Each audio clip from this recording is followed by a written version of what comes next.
A Hearthstone adventure!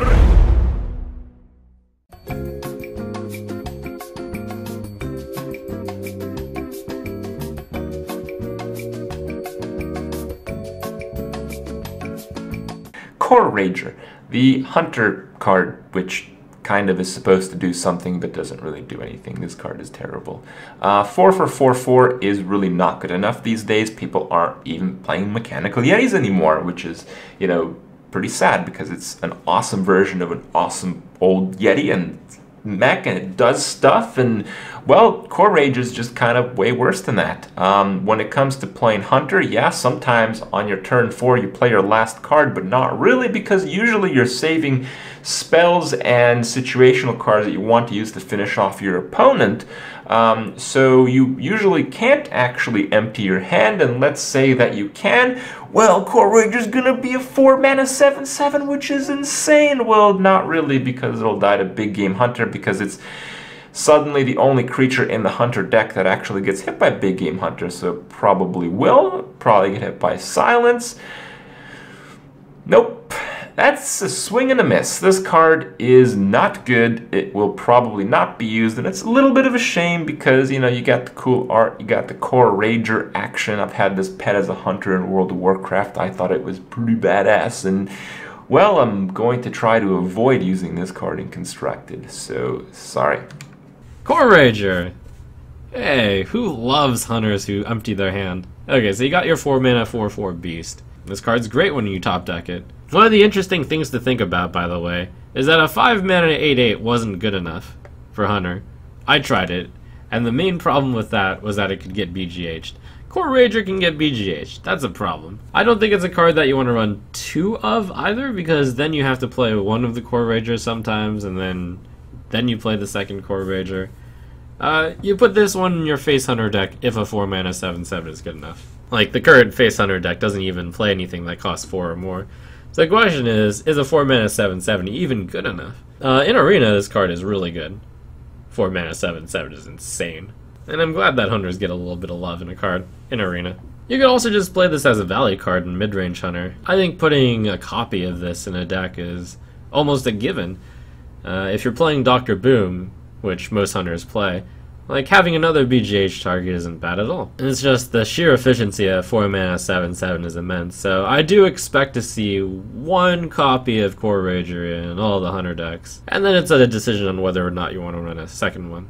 Core Rager, on the other hand, pretty sure this card's not the best. I mean, 4 mana is honestly a very big commitment. In order to make the best use of this card, you're going to want a Hunter deck that empties its hand fast, which is like Face Hunter. And if you look at current Face Hunter lists, they're not playing any cards that cost over 4 mana. The most expensive cards are Wolf Rider, Arcane Golem, Animal Companion. There's not usually anything that costs more than that unless they're randomly playing Leroy. So you're already playing like a card that's too expensive for a Face Hunter deck, but you have to play Face Hunter with this because you need a Hunter deck that can empty its hand. Like, you don't want to be playing this in Midrange Hunter with Savannah Highmanes, I don't think. Maybe that would be okay, but honestly, I don't think this card's good enough to make the cut. It's competing with degenerate cards like Piloted Shredder that are just way too overpowered, so I just don't expect this to see much play at all. Honestly, I just don't think this is very good.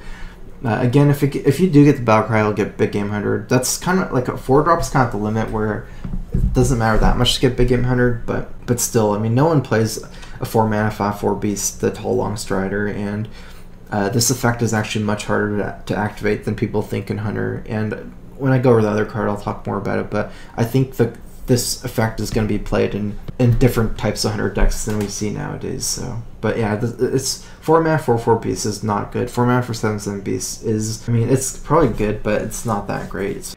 This card is obviously not really that good. The only time I guess you can see play is when you use Web Spinner.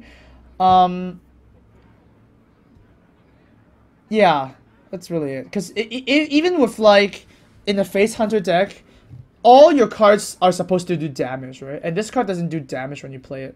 So you play this, it just gets death, it just gets BGH'd, it just gets Aldored and whatnot. It doesn't give you damage immediately. And Face Hunter needs to go face. So yeah, if this was, I think if this was like a 7/7, and if your hand is not empty, then give it -3/-3. It might see more play, because then you can silence it, and then you can do 7 damage. I think that would be a cooler design. Now, the direct comparison that I want to make with this card with other cards that already exist in the game is probably the baseline vanilla 4 mana beast is a lost Toll Strider. So you're losing +1 attack, I mean 1 attack essentially, for the chance at getting yourself +3/+3 when it's a top deck. And very often, if you come down to top decks, it's much better to get a 7/7.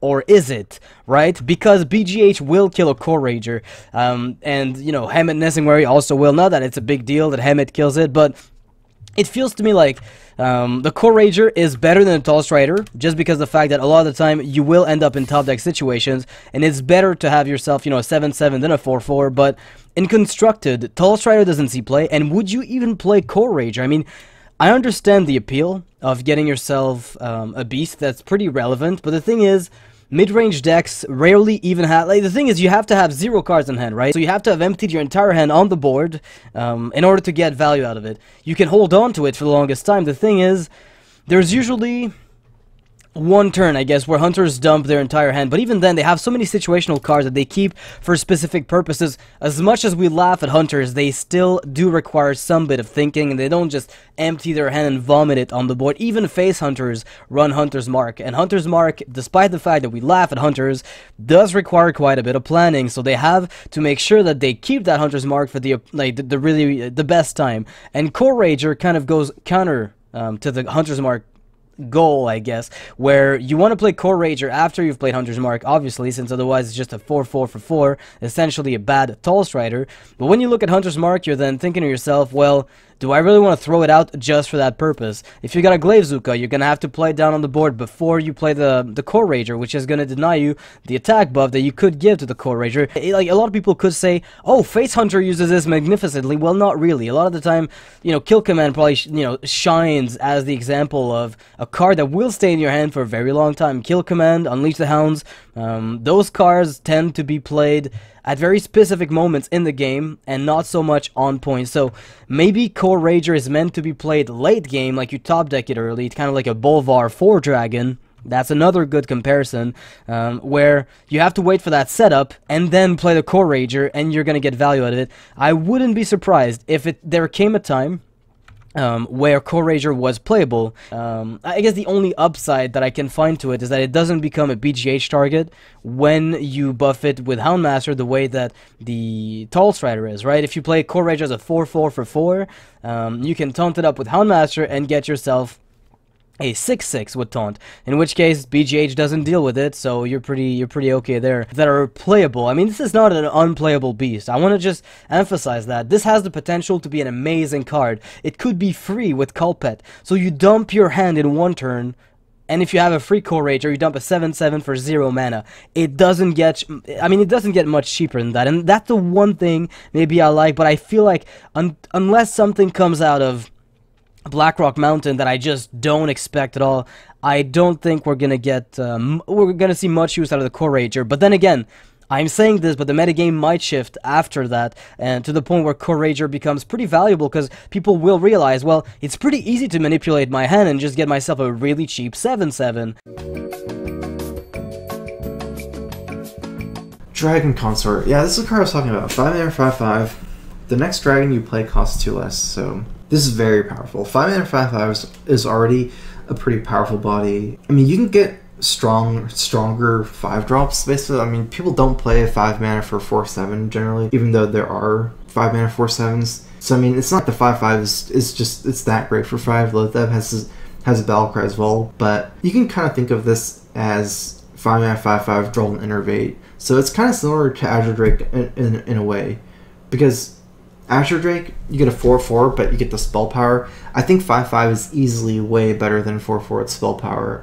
A lot of decks that use Azure Drake don't even benefit from spell power that much. It's just more like for the draw effect. This doesn't draw from outside your library, but it is basically drawing Innervate, and you do have to play a dragon deck for you to play Dragon Consort. So I think it's good. Yeah, I mean, it's very powerful. I like this card a lot. It's just, dragons don't go easily in Paladin, since most Paladins right now are mid-range. But I can see new Dragon Control decks coming out for Paladin just because of this card. I don't think there would be a whole lot of reason to play a big control Dragon Paladin without Dragon Consort. So, and also Paladin has a lot of 5-drops in like Quartermaster already, and I like how this one is like another direction. It takes it in another direction for Paladin because you're almost never going to use a deck with both Quartermaster and Dragon Consort. They're like different types of decks. So the card here, the Paladin one, is Dragon Consort. It's 5 for a 5/5 dragon, so that alone is pretty good. I mean, you get the holding dragon ability, and the battle cry is, well, ridiculous. The next dragon you play costs 2 less, and this is not an effect that is like until end of turn. It's not like Kirin Tormage, for instance, where you have to play the secret that turn. This is literally the next dragon you play. You might play it 10 turns later. So this card basically enables some really cool combos. It makes it so you can play one of those 8 or 9 mana dragons and actually do something the same turn. So it's not something you often encounter, and it's really a big disappointment just because it's a Paladin only card. I thought a card like this should be neutral because it makes so many cool combos. I mean, imagine if it was a Druid card. You could, do this, and then you have a 7 mana Malygos, and then when you have that, well, you can innervate a bunch of swipes and some pretty devastating things. Similar case in Mage. You kind of get the idea. Though in Paladin, it does make a lot of cards playable. A lot of people are really happy to know about combining this card with Chromaggus, for instance. You can play a turn 5 Dragon Consort and turn 6 Chromaggus, and if you have some of the draw card guys on board, or often just because it's turn 6 or maybe even turn 7 when you play your next dragon, it's a bit earlier than sometimes your opponent will be able to deal with it. So this card is actually like absolutely crazy. It will change Paladin in some way. People will try to play the dragon deck, and if the dragon type of deck is going to succeed for any class, it's going to be Paladin because of this card. So I hope it does succeed. I think it will. But in Arena, this card is going to suck pretty hard because you're probably not going to be able to get that many of the dragons. Yes, they introduced a lot of dragons in this expansion, but prior to this expansion, there were basically no dragons in the game. And, well, if you have no other dragons, and considering there are so many cards in the card pool, I mean, this expansion added like 30 to the existing 400 or 500, something like that, you're really not going to get much more in terms of dragons in Arena. So this card kind of sucks in Arena, but, yeah. What can you do? What can I say about it? Are you kidding me? 5/5 it's like normal stats, it's like Lothep. It's okay. And next dragon costs 2 less. It's Ysera for 7. It's dragon it's a 5/6 dragon for 2 mana. This is like an innovate, basically. It's like draw. No, it's 5 mana 5/5, draw innovate. I think innovate is a good card. And I think 5/5 draw card is pretty good too. Oh yeah, this card is really good. I mean, people play Lotheb as a 5 mana 5/5 all the time because it contests Sludge Belcher, and this is a card that contests Sludge Belcher. So you always get the effect, right? Because even if you have no dragons in your hand, you can just draw a dragon and it costs 2 less because this lasts pretty much forever, right? There's not a point in time where this fizzles and just disappears, right? It always, the next dragon you play always costs 2 less. So yeah. Paladin seems like it's the best class for a dragon deck right now because dragon decks are not really rushy. So, very good. But you're getting a really sick effect. The effect is Battlecry, the next dragon you play costs 2 less. Not the next dragon you play this turn. Not the next dragon you play next turn. The next dragon you play. Period. Which means if you play the Dragon Consort on turn 5, you can get a turn 6 Chromaggus. I just want you to picture that for a second because this is probably one of the most obscene tempo plays you could ever make. And Dragon Consort curves perfectly with that dragon. You could get yourself a 3-mana Twilight Drake, Azure Drake on the back end, which is fine, but really what you want to get are those 9 or 8 mana cards for much cheaper. If you could get an Ysera for 7 mana, would you play it? Probably, and that's exactly what the Dragon Consort does, but on top of giving you that discount, that delayed innervate, right?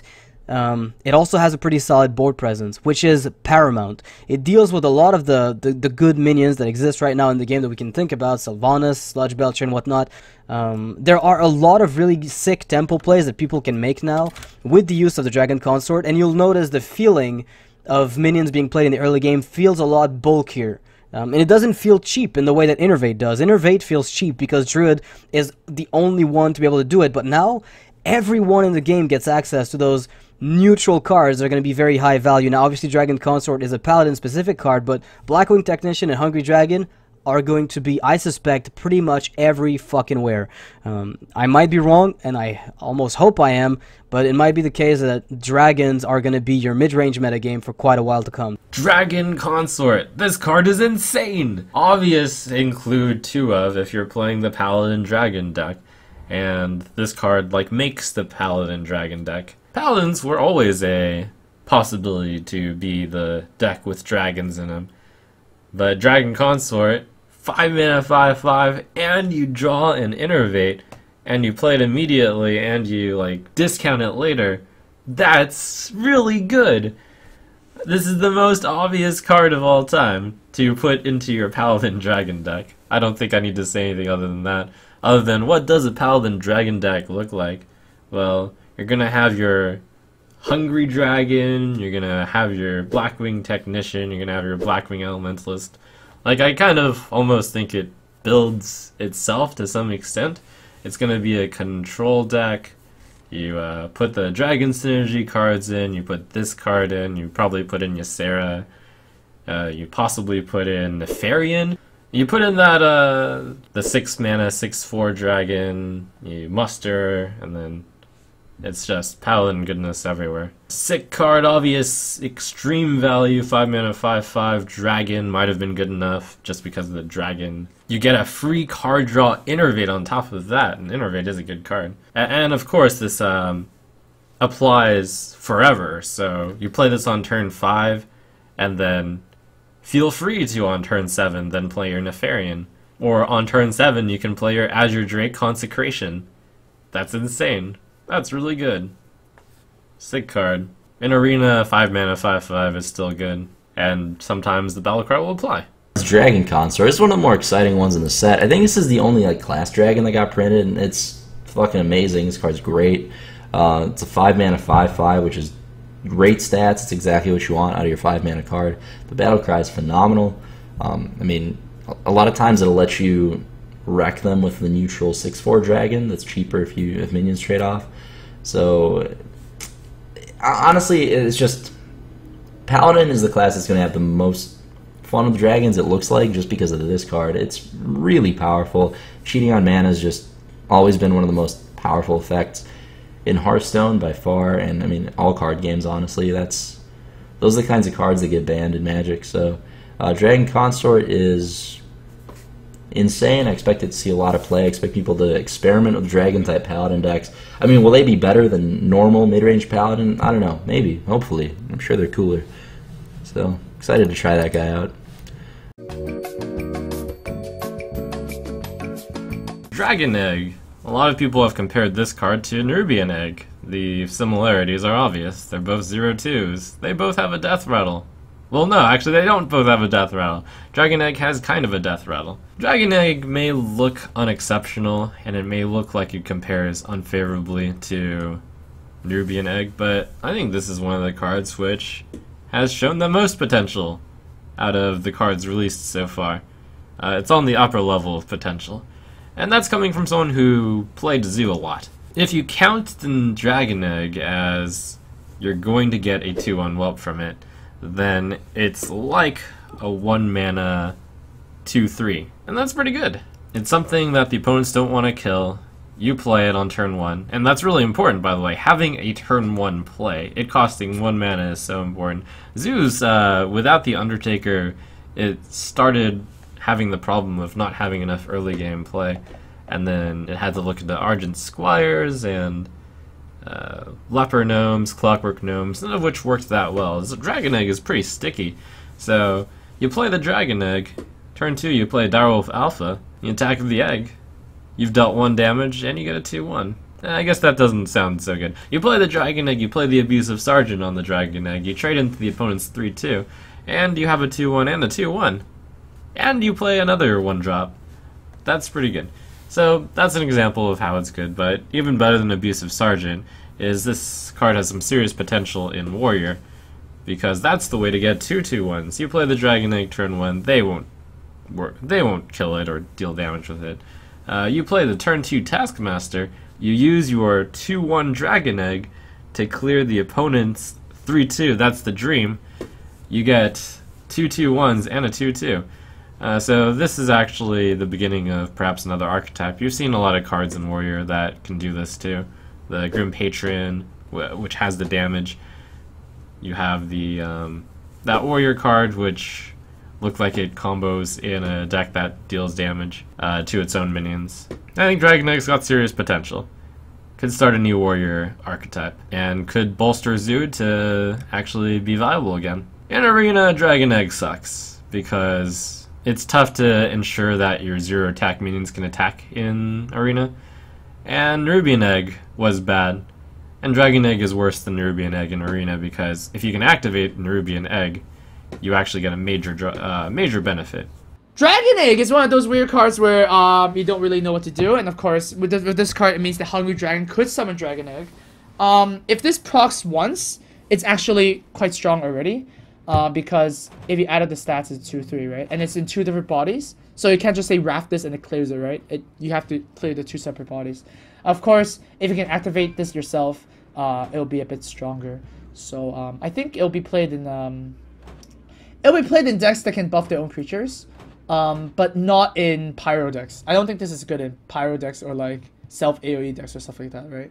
Because obviously you just kill the whelp that you summon and you summon another whelp, so that's kind of redundant. And it's like it's like a 1 mana with Nerubian Egg. And by that point, won't you rather play Nerubian Egg instead? So maybe like a 5 out of 10. It's a 1-drop, so people can get crazy with this, but Dragon Egg. Whenever this minion takes damage, summon a 2-1 whelp. This is interesting. Obviously, the first thing that comes to mind is a comparison to Nerubian Egg. It's much weaker than Nerubian Egg if it just dies. For example, in 1 hit, you're paying 1 less mana, but you're only getting a 2-1 instead of a 4-4. But I can see this card being more for decks that are running a lot of buffs compared to decks that are just trying to activate the egg with the Death Rattle. Because if you think about, like, say you Blessing of Kings the Dragon Egg, compared to Blessing of Kings, the Nerubian Egg, it does mean that this effect can proc multiple times more and more often compared to just always getting a 4-4 at the end. Also, I can see decks, kind of like Zoo-ish decks, with a lot of things like Abusive Sergeant and Dark Iron Dwarf, Defender Vargas, Direwolf Alpha being using this card. Unfortunately, I don't think that the aggro Zoo with the Doom Guards can use Nerubian Egg and Dragon Egg. It just simply makes your deck too defensive. Against a lot of matchups, you need fast openings with a lot of 3-2s, aggressive openings. You can't just play 0-2s all the time as an aggro deck. Immediately, though, what comes to my mind with this card is like a mid-range demon lock. Not a demon hand lock with Molten Giants, but a more mid-range demon lock, running both Nerubian Egg and Dragon Egg, Hellfire, Power Whelming, Void Caller. I can see this kind of taking off. One of the big problems with the Demon Warlock, mid-range Warlock right now, is that there's not a whole lot of incentive to play it over Demon Handlock, just going big with Twilight Drakes and Giants and stuff, Molten Giants, because there's not a lot of good things to do before turn 4 other than playing Nerubian Egg, and I don't think it's enough. With Dragon Egg, maybe there's more incentive as well. I think this card definitely has some potential in some of those decks. I think it's pretty good. Dragon Egg. This is one of the harder cards to evaluate. It was one of the first cards spoiled. I still don't exactly know how to evaluate it. Doesn't make Zoo better. I mean, it does and it doesn't. The thing is, so many of these other classes got ways to just crush Zoo. Like, for example, Rogue got the card that deals 2 damage to all the undamaged guys. There's this whirlwind effect that you can't ever beat out of Warrior if they're below 12 life. Warlock got Demon Wrath. Shaman got another cheap removal spell in Lava Shock. They're all going to be playing 2 Lightning Storm now. You know, Priest has Zombie Chow. Flamewalker kills all your stuff. I think that the reason Zoo was so good before, it was a lot of reasons, mostly the Warlock hero power, but it was also that the other classes just didn't have good early game. So you were the only one with like Flame Imp level cards in the early game. Dragon Egg is not Flame Imp level of good, and the other like non-Warlock classes get more ways to fight your board early. Like, if you've ever played against Shield and Minibot with Zoo, you'll understand what I'm talking about. It's just, it's not worth playing low power level cards anymore like that to try to like cheese out a win. It's just not, I don't think Dragon Egg's enough to make the deck that insane. Now, for things other than Zoo, I also don't think it's very good because like Zoo could actually make use of every 2-1 it gets. It has all these buff effects. You can get like 2 triggers out of it, but I just don't see this as being good enough, I guess. My inclination is that it's not good enough as a card. It's not going to be enough to make Zoo playable just because the rest of Zoo doesn't line up well against the other classes' new early game that they got in GVG and in Blackrock Mountain. Especially if they play like the 3-mana 3/5 guy, if you hold the dragon, Blackwing Technician. Like, what do you do about that? This is kind of an awkward card because it summons potentially up to 2 2/1 whelps, right? The problem is if you rely on Whirlwind to spawn, on Whirlwind effects, right, to spawn the Dragon Egg, you're gonna use, let's say you use Whirlwind on the board, and then a 2/1 whelps, you know, pops out. If GVG, if Blackrock Mountain, doesn't bring the ability to buff dragons beyond 2/1, you're looking at a 2/1 whelp that is going to die on the next AoE effect, right?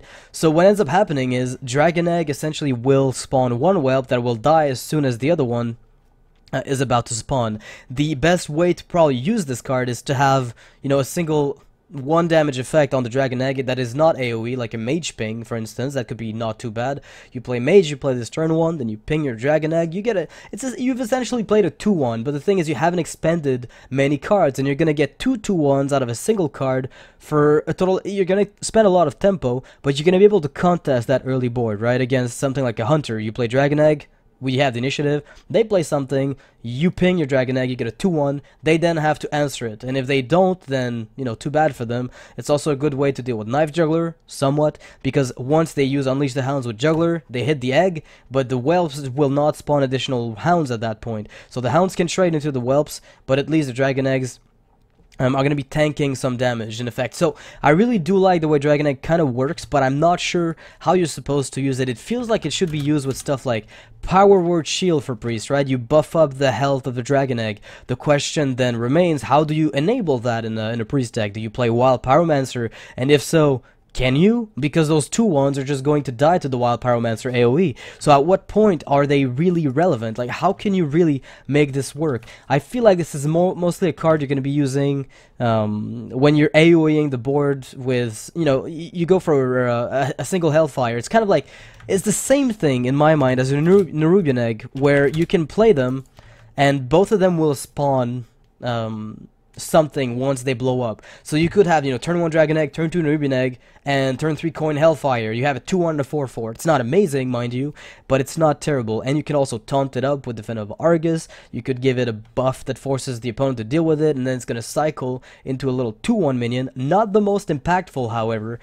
But at the moment, I can't say I'm exactly hyper excited about the Dragon Egg. It feels kind of underwhelming. I mean, I would play, you know, a 1-mana spell that spawns me 2 2/1s. I mean, in every deck, I would play 2 of those given the chance. But as it is, maybe it's an amazing card, you know, in Shaman. I feel like in Shaman, it's not too bad. You play with Flame Tongue Totem, use Dragon Egg, you attack into something, you get yourself a 2/1 well. But at that point, why aren't you playing the Nerubian Egg? The Dragon Egg is very similar to Nerubian Egg, where it's Well, it's an egg, and it's a 0-2. And it does stuff when it gets hit, or hits something. And it's hard to hit something because it's a 0-2, but because it's a 1-drop, it's pretty interesting. So Nerubian Egg fits the zoo theme, fits the aggressive theme pretty well. We actually see a lot of use in Warlock decks because they like to just have something stick on the board if they ever want to power overwhelm something, or combo wombo, you know, all that kind of stuff. So it fits that theme, it fits the Zooey theme. We haven't seen Zoo Warlock in a while, so we haven't seen Nerubian Egg played too much recently, but it's still a very solid, very strong card, and again, it kind of correlates to how people actually play Silences, which right now is quite a bit. In my experience, when new cards come into an expansion block, people want to try them, and even though it may not be the best thing to include them in the deck, most people, what they tend to do is substitute the silence cards. And I saw this in Nax, I saw this in GVG, and after some time the silences came back. But what I can say is that I think Dragon Egg will be strong because I think it fits the aggressive deck, kind of, and I think it'll be better at the start rather than later on, because I think some people will cut silences out of their decks to include these cards. So Dragon Egg, how does it work? When the minion takes damage, summon a 2-1 whelp. If you play this on turn 1 and your opponent hits it, well, you get a 2-1. And it's really pretty decent in that regard. I mean, most 1-drops don't really do anything. They're just there to be annoying and to develop some kind of board presence that you can steamroll from. Now, Nerubian Egg doesn't really do that too well because on turn 2, to play a 0-2 that you then need to attack with can be a little bit too slow when you're playing an aggressive deck against another aggressive deck. And that may seem a little bit crazy, but it's really not. When it comes to Dragon Egg, because it's a 1-drop, it actually makes it a lot more powerful in this regard. If you are the aggressive deck and you're against an aggressive deck, I would argue that Dragon Egg beats Nerubian Egg. And if the aggressive themes continues to be even more aggressive, I think Dragon Egg will be quite a good card. Now, some people really think about this card in the themes of buffing and all that kind of stuff. You know, I'll Power Word Shield it, or Blessing of Kings it, or something like that, and then it'll be really good and stuff. It's really hard to balance those type of mid-game decks with enough buffs for them to be relevant, because they don't really beat the aggressive decks enough, and they don't really beat the control decks enough. So it's just kind of like a fun thing deck, which, I mean, you kind of want to win when you play ladder, and I don't think that'll really do it. But what will do it is you play Dragon Egg and you play the small buff cards like Dark Iron Dwarf, like Defender of Argus, other taunt activators, other attack buffs, you name it. All the kind of zooey attack buffy stuff that's already in the game works with this card and works with some of the zooey decks that we've seen in the past, and I think this card might make Zoo Warlock alive again. So yeah, I didn't really like Zoo Warlock, but I gotta say I like Zoo Warlock more than Mech Mage and a few other cards, so I don't really mind that too much.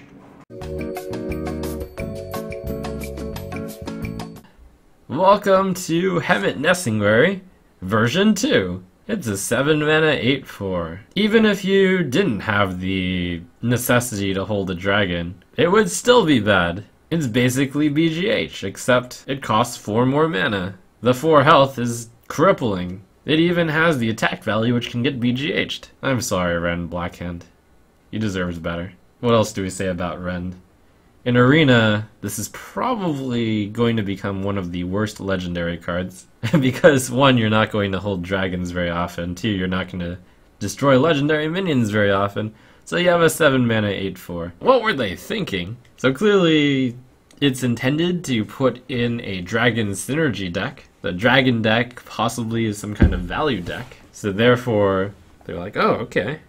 We'll design a card which is good in the control versus control matchup. Okay, maybe the meta will become legendary, because dragons tend to be pretty legendary. If you hit Ysera with it, that's actually not too bad. Okay, I guess part of the reason why there's such an outcry over this card is because people can't possibly comprehend a format where the meta is so control heavy. Like, this card obviously is so bad against any sort of aggro. If you've played Hearthstone recently, you know that there's a lot of aggro around with Hunter and Mage and slightly more aggro decks of Druid, and the slightly more...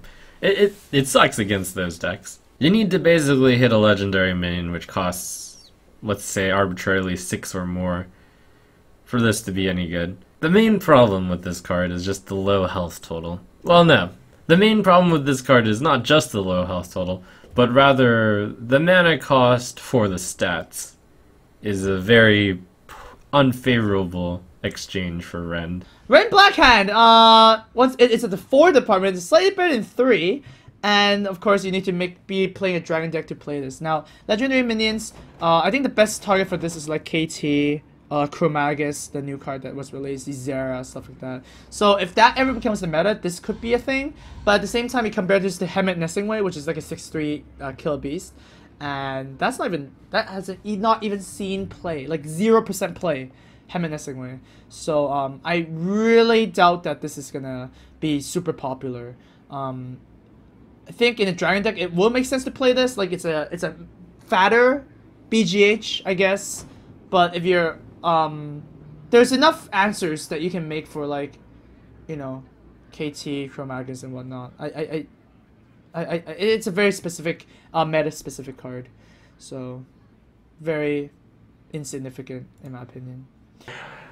Kind of cool. Rend Blackhand is one of the bosses in, I don't know, I think Upper Blackrock. I don't remember. I haven't played WoW in a while, guys. I'm sorry. So 7 for an 8/4 is kind of crap stats because 4 basically dies to everything. His battle cry is really cool. If you're holding a dragon, destroy a legendary minion. So he basically killed legendaries. But again, if a lot of people are playing aggressive decks where they don't have legendaries, this card is absolute trash. And I think while it might be like a meta call, maybe in tournaments, maybe in the early stages of the expansion, it might be super sweet, but I think in the later stages it might be super trash. So we'll see. We'll see just kind of what people play after these cards are introduced. But one thing that's really important is a lot of these effects have to do with dragons, and we haven't really seen many of the cards. So what that really means, because they're not adding that many cards. I mean, there's so many cards in Hearthstone. It's like hundreds of cards. They're adding 31. You know, how many dragons could they possibly add? Well, not that many.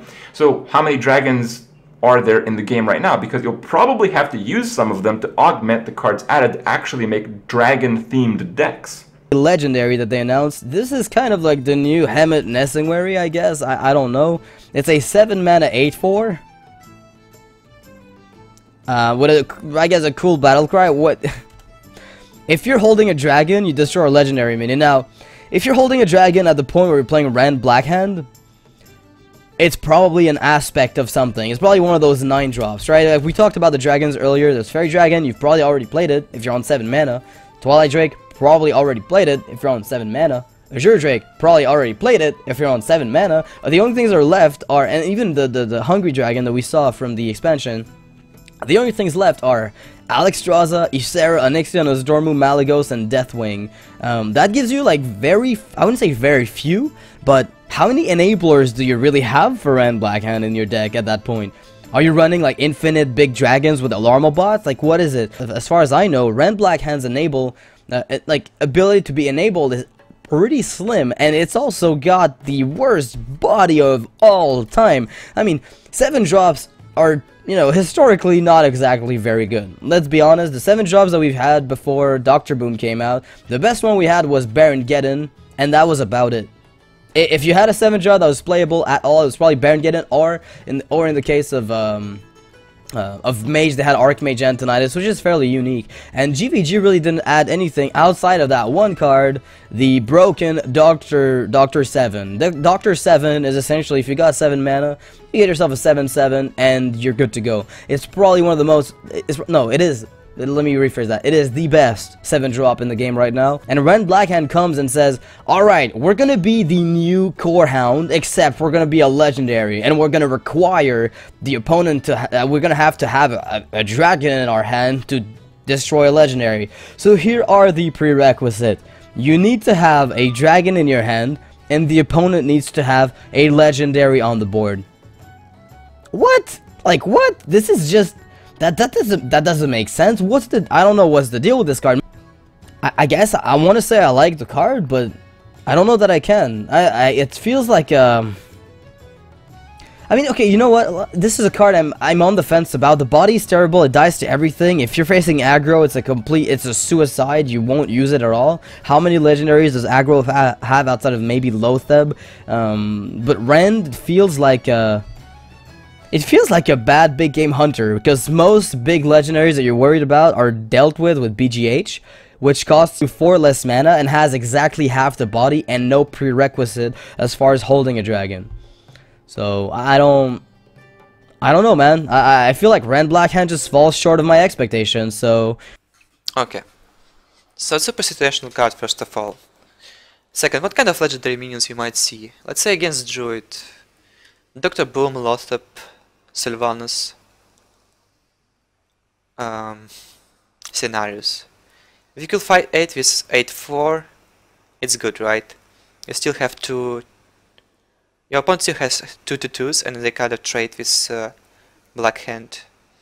But you pay 2 less mana. So against Scenarios, let's say it's good. Against Dr. Boom, it's okay too, but not really. I would prefer to have BGH and 5 extra mana left. And you need to hold a dragon. Obviously. If you don't have a dragon, it's useless. 7 mana, 8-4. Against Water, it's really good card to have. No doubts about it. Against Priest might not even have any legendary minions. I guess it's a decent body. 8-4 against Priest, it might work. Oh well. What next? Rogue. Again, in decks we see right now, no legendaries. So I would say situational. You need to hold Dragon. I don't like it that much. This guy. He's bad, unfortunately. He's very cool, but he's very bad. If they made him a 4/8, he might be too good. So I guess it's a little tough to balance this guy. But the stats on him just make him not good enough, kind of end of story. There's the problem with Big Game Hunter. There's the problem with having 4 health on your 7 mana card. Like I said, it dies to everything. I mean, I can Abusive Sergeant my 1-drop and trade into your 7 mana card. So whether you kill the legendary or not, that's not worth the mana. So I don't expect this guy to see too much play. As more and more cards get released, there's more options to choose from, and the barrier of entry for a card making into your deck is just that much higher because there's so many other good options to compete with. So I don't think anyone's going to have room for this crap. And we won't see too much Rend Blackhand, even if he is pretty cool. The problem here is that the creature is 8-4. It's not a good ratio. 8-4 is adds up to 12. I mean, it's probably stronger than a 5-5, but nowhere near as good as a 6-6. Again, holding a dragon... I mean, this is... I guess if this is an incentive to play a dragon deck, perhaps, but I'm not sure. I mean, the effect doesn't seem too bad, but if you actually think about it, like, a lot of decks that are really popular don't actually have that many legendaries, or even any legendaries.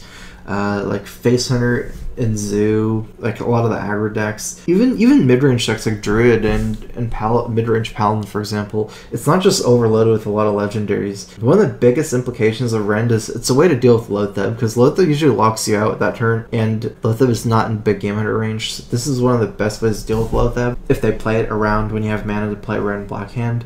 Obviously, the other one, the big one, is Dr. Boom. I don't think people are going to be able to Rend Blackhand Sylvanas, since they're going to get this card stolen by the Death Rattle of Sylvanas for the most part. So I think for the most part this could be like another big game hunter that also kind of works on Lotheb. And there's weird things that are Archmage Antonidas, so I guess I don't see this being a big game changer, but I think it's... You never count out situational cards. All the situational cards can impact the metagame a lot. They kind of rotate in and out, so it's probably not going to be a core card of any deck. It's more like another situational card that can rotate in and out depending on what you're going to play against. But an 8-4 is not exactly the best.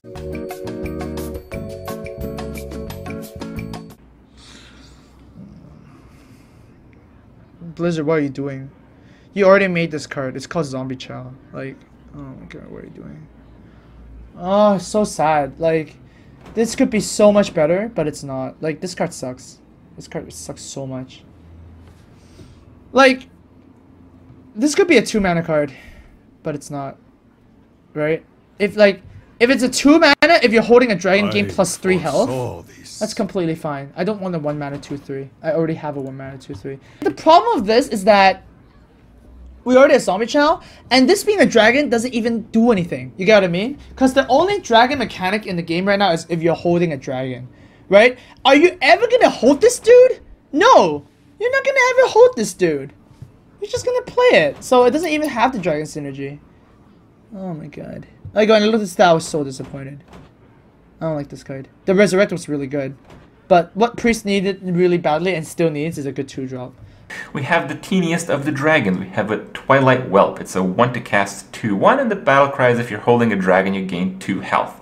Because it's a dragon, it's kind of cool because in the late game it's not totally useless because you can use it to hold as a dragon if Dragon Priest becomes like a thing, but I don't really know if it will. And in the early game, well, it's kind of a Zombie Chow. Kind of. Because if you play a Zombie Chow on turn 1, you don't really give a shit if it heals your opponent for 5. And the Zombie Chow has some combos in Priest with Aucanize and that kind of stuff in some cases. So it just looks a bit weak. Especially in Arena. Yeah, it's a little bit disappointing. I don't know. We might see some Dragon Priests, we might see some Zerg Priests with Dragon cards, and maybe it'll work out, but I am not optimistic about that scenario.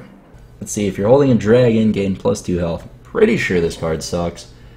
Like, Priest already has Northshire Cleric and Zombie Chow, and in some versions of Priest I would play an extra 1 or 2 Zombie Chows, but would I be willing to put a bunch of dragons in my deck for that? Maybe. Depends on how good they end up being in this class. The 4 mana dragon that gets buffed for every time you target it is pretty powerful in Priest, with cards like Power Word Shield, so maybe Twilight Whelp would see some play because of that, but I don't think it's quite strong enough. Like, the interesting thing is that it is a dragon, but it's one that you kind of want to get out of your hand early, so it's not really going to be enabling your other dragon cards unless you draw it late game and you already have one of those. It'll be really interesting to see how this mechanic plays out, because it's so tough to evaluate cards like this until you see how strong dragon-based class decks are. Like, how good is Dragon Priest? I don't know. Cute card. Priest only. I almost wish this had been neutral, just so many of the classes would have another way to deal with aggro more often, and that dragons would become more widespread, but okay, we give priests a bit more love. You've obviously put this card in a dragon deck. It's a dragon. It activates those cards which make you want to have a dragon in your hand. You probably play this on turn 1, and hopefully you're holding a dragon. I am going to say this, by the way, though. It might be difficult to actually play this on turn 1 and be holding a dragon, because say you're going first, you have 3 cards. Do you hold your Ysera?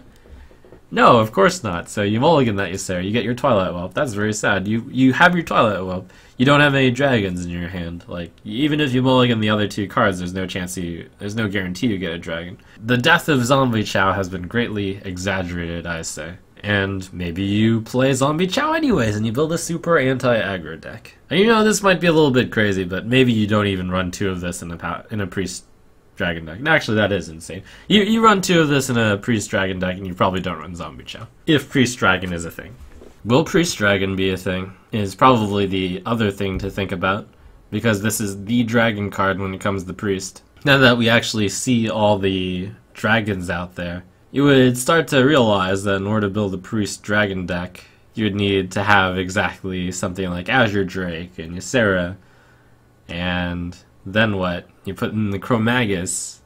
That's not that many dragons. So it's entirely possible that Priest Dragon never takes off, Twilight Whelp doesn't see a lot of play, and meh. Because, I mean, here's an example. Why would you run a Priest Dragon deck instead of a Paladin Dragon deck when you have, like, that 5/5 dragon, which comes with an Innervate? In Arena, this card will suck because you're not often going to have a dragon, you're going to have 1 mana 2/1. Boo.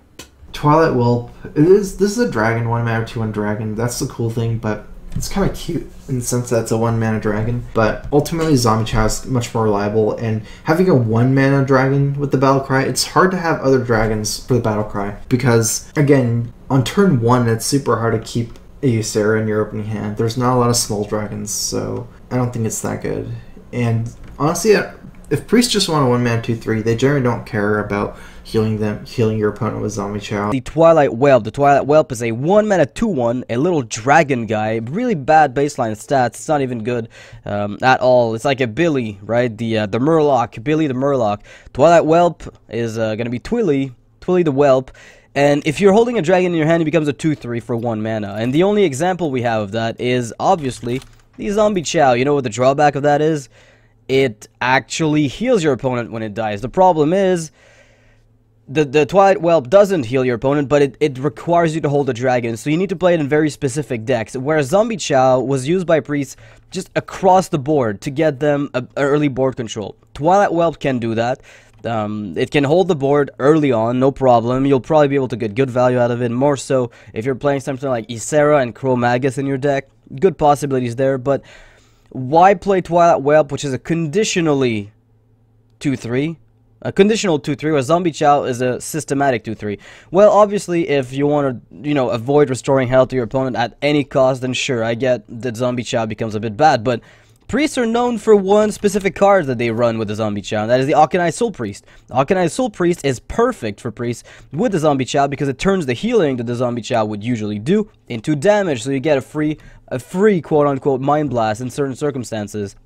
And the Auchenai is pretty much a staple of most of the priest decks. Now, let's take a little step back when you look at Twilight Whelp, because the dragons that were implemented in Blackrock Mountain in general, the ability that you have as a priest to use the dragons at your disposal is pretty substantial, because there's a card that fits in no deck better than in priest. That is a dragon card. There is no deck that actually uses a Dragonkin Sorcerer nearly as well as Priest does, and that is probably the reason, I suspect, we're going to be seeing some possible Priest Dragon decks, because this card, 4 mana 3/5, whenever you target this minion with a spell, gain +1/+1, I mean, essentially all you have to do is use Power Word Shield, which is a complete, it's completely standard in every Priest deck because it draws you a card. Maybe Priest will be playing 2 Twilight Whelps and 2 Zombie Chows, which I think is possible. Likely, probably not. Possible, definitely. So, I feel like Twilight Whelp will belong in some archetypes, and I do like that. Our next card is Volcanic Lumberer. It's a 7/8 taunt for 1,000,000 mana, and if you kill a bunch of dudes, it still costs 1,000,000 mana. It's unplayable for all the same reasons that Earth Elemental is. It's not the overload that makes Earth Elemental unplayable. It's the fact that you spend a turn playing it, and then if your opponent has Black Knight or Big Game Hunter, which is a card I'm going to mention a hell of a lot in this review, because it's not getting changed. Basically, if they have either of those cards, you lose the game. And that just makes the card unplayable, because BGH, Black Knight, they're pretty popular.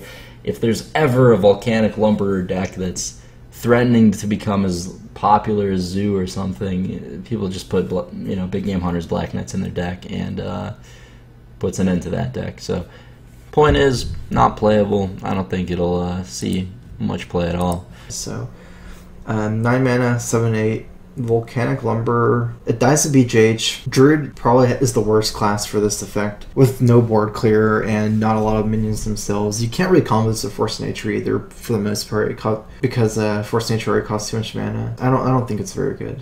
Basically, an Ironbark Protector that has some really nifty abilities with the whenever each minion dies kind of cost mechanic thing. 9 mana, 7/8 taunt. It's basically an Ironbark. Because it has 7 attack instead of 8, it basically means nothing. 7 or 8 attack is the same thing. Okay, if your opponent has 8 health, it's a little bit of a difference, but when it comes to trading off and killing creatures and killing the creatures that attack into it, there's very few creatures that have 8 health and not 7 that are actually relevant, that don't die like Big Game Hunter or other hard removal. So that part doesn't matter. You're really looking at, it has a lot of attack, unfortunately enough to get big gamed, and as much health as an Ironbark. So the situation to make this guy cost less might be a little bit tricky as a Druid, because sometimes when you want to play an Ironbark, specifically in Arena, it's because you need to stay alive. Your opponent has complete board control, you have just a few points of life, you got to drop down a big taunt, and in that case, this guy can actually be a lot worse than Ironbark, because, you need to play him 1 turn later. And sometimes if you need to hero power, get that extra health, you won't be able to play him at hero power on turn 10. That's if you're really, really behind. Now, if you're ahead, this card gains some value. It's just that because a lot of druids play the combo type of stuff, you'd imagine it didn't really work with that stuff, but it kind of does. This card actually has synergy with Force of Nature. If you do use Force of Nature to clear, because you lose all the trees, if you kill... Okay, let's say you play Force of Nature. Let's say you killed 2 minions with Force of Nature, and you didn't have anything else. You know, that's 5 mana discount off this guy. That means you could play him on turn 10 with Force of Nature. So one thing that Druid has really been missing are like these huge tempo board swing plays, and this enables that to happen. Whether people will start playing those type of decks, I'm not too sure, but it looks like this card might be an enabler. It looks like this card might allow Druids to play in a slightly different way, still with the combo because a lot of them need it, but you can kind of play a slower version of it with this card, and I think that might be very interesting. Oh my god, this face is like trick or treat! I don't see this being played. I really don't see this being played. Druids usually don't remove a lot of minions. They don't do a lot of trading. No, I don't see this being played. In a ramp druid? No. How is this even being played? I just don't see this being played. It has 7 attack as well. It has taunt as well. It does Black Knight, it does BGH. It has a very weird conditional, right? It needs to be 7 mana? So 2 things need to die for it to be played. And even then, do you really want to play a 7 mana 7/8 with taunt? Don't cost 1 less for each minion that died this turn. So it's like Iron Bark. It's 1 less power. I'd say Iron Bark is garbage. This is 9 mana, not 8. I think not playable. Just no space for this. It's okay, but not playable. And for Druid, you just don't have tokens to trade. Next card, we've got a Druid card. We have 2 Druid cards. This one is a 9 mana 7/8 with Taunt, essentially an Iron Bark Protector. You could look at it that way. Costs 1 less for each minute that died this turn, so it's a much better, objectively almost, Iron Bark Protector. You can make the argument that no, it's not necessarily objectively better, but I would make that case and stick to it forever. Now, this is good, but only insofar as you're able to ramp it up to like 6 mana. Because it's 7, why aren't you playing Ancient of War instead, right? The problem with the Volcanic Lumberer obviously is that it dies to Black Knight, and BGH has got the double-edged weakness that everybody tries to stray away from, is the Earth Elemental syndrome, where Earth Elemental always has that problem of being very difficultly playable because of its weaknesses. It might get better now if BGH gets phased out and people are playing dragons that don't have 8 attack or more, but Volcanic Lumberer could suffer from that weakness. We'll have to see how things go, but if Earth Elemental is played, then Black Knight is played, then Volcanic Lumberer suffers as a result.